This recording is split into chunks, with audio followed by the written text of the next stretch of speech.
Assalamualaikum warahmatullahi wabarakatuh. Salam sejahtera bagi kita semua. Saya Erna Sari, NIM 28120-188 dari Universitas Muhammadiyah Mataram, jurusan Administrasi Bisnis di Fakultas Ilmu Sosial dan Ilmu Politik. Dan saya mengambil tingkat kefokusan di bidang entrepreneur. Dan selanjutnya adalah saya akan membahas terkait materi negosiasi skill.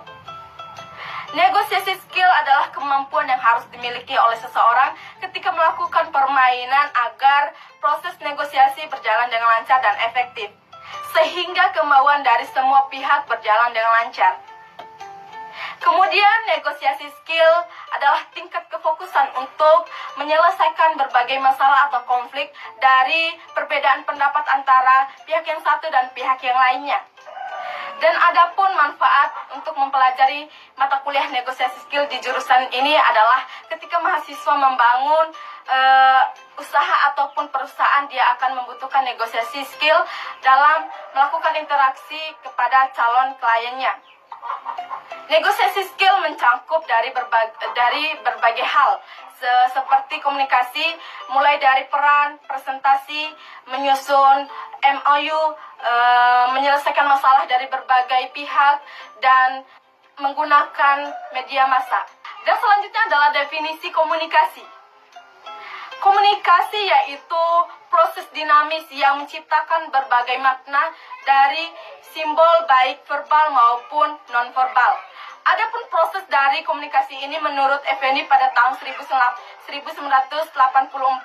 dibagi menjadi dua. Komunikasi primer yaitu komunikasi yang menyampaikan komunikasi kepada orang lain sebagai media. Contohnya isyarat, gambar, warna, dan lain-lainnya. Kemudian komunikasi sekunder, yaitu komunikasi yang menyampaikan pesan kepada orang lain sebagai alat media. Contohnya media nirmasa dan media massa. Media nirmasa adalah media non-massa yang digunakan untuk menyampaikan informasi kepada orang lain seperti surat, telepon, telegram, papan pengumuman, poster, spanduk, buletin, folder, majalah organisasi, radio, dan lain-lainnya.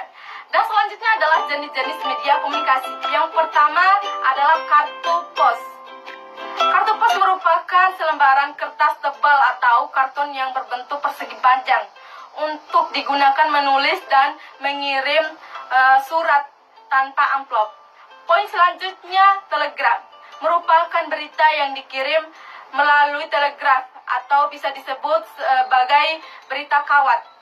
Poin selanjutnya, poster. Merupakan kain rentang yang berisi slogan, propaganda, berita yang perlu diketahui oleh umum. Dan selanjutnya, buletin adalah media cetak berupa selembaran atau majalah yang berisi warta singkat atau pernyataan tertulis yang dicetak secara periodik oleh organisasi atau lembaga dan kelompok profesi tertentu. Selanjutnya, radio amatir adalah radio yang menggunakan spektrum frekuensi radio untuk bertujuan pertukaran pesan non-komersial, eksperimen, nirkabel, pelatihan mandiri, rekreasi pribadi, radio spot, dan komunikasi darurat. Dan selanjutnya, majalah adalah salah satu publikasi berkata yang dicetak atau dipublikasikan secara elektronik atau daring.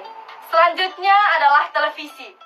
Adalah media siaran selain dari radio yang digunakan untuk mentransmisikan gambar gerak dalam bentuk hitam putih atau monokrom atau warna. Selanjutnya atau poin yang terakhir adalah internet. Adalah salah satu jaringan komunikasi yang menghubungkan media elektronik yang satu dengan media elektronik lainnya. Selanjutnya yaitu kemampuan yang harus dimiliki oleh negosiator ketika melakukan proses negosiasi. Ada beberapa hal yang harus dimiliki oleh negosiator seperti kecerdasan. Artinya di sini seorang negosiator harus memiliki pengetahuan yang tinggi dan pengalaman yang baik. Selanjutnya yaitu kepercayaan diri. Artinya seorang negosiator harus memiliki kepercayaan diri yang tinggi di saat melakukan proses negosiasi supaya tidak terjadi kerugian di dalam diri seorang negosiator saat melakukan transaksi dengan calon klien. Dan selanjutnya yaitu jenis-jenis negosiasi. Ada beberapa hal yang mencakup terkait jenis-jenis negosiasi ini. Antara lain, negosiasi integratif, di mana komunikasi yang dibangun atas kerjasama semua pihak yang terlibat dan tindakan untuk mendapatkan kepercayaan terhadap semua pihak. Dan selanjutnya, negosiasi distributif, di mana negosiasi ini melibatkan semua hasil yang pasti. Selanjutnya adalah tahap-tahap negosiasi. Ada beberapa hal yang mencakup terkait tahap-tahap negosiasi ini, seperti persiapan. Ketika kita melakukan proses negosiasi, kita harus menentukan terlebih dahulu waktu, tempat, serta siapa saja yang ikut serta dalam proses negosiasi nanti. Selanjutnya diskusi, yaitu setiap individu atau anggota kelompok dari masing-masing pihak harus mengajukan kasus untuk mereka. Selanjutnya yaitu tahap klarifikasi tujuan, di mana kedua pihak yang terselisih yang dibahas bersama perlu diklarifikasi sehingga meningkatkan kemungkinan untuk membangun landasan bersama. Dan selanjutnya yaitu tahap bernegosiasi bertujuan pada hasil yang memenangkan.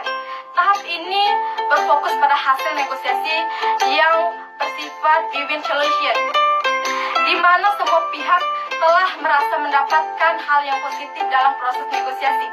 Dan selanjutnya yaitu perjanjian, dapat dicapai setelah memahami sudut pandang dan kepentingan segala pihak telah dipertimbangkan. Dan selanjutnya menerapkan hasil dari perjanjian yang disepakati. Tindakan harus diambil untuk mengimplementasikan keputusan perjanjian. Mungkin itu saja yang bisa saya sampaikan. Lebih dan kurangnya saya mohon maaf. Fastabiqul khairat. Wassalamualaikum warahmatullahi wabarakatuh.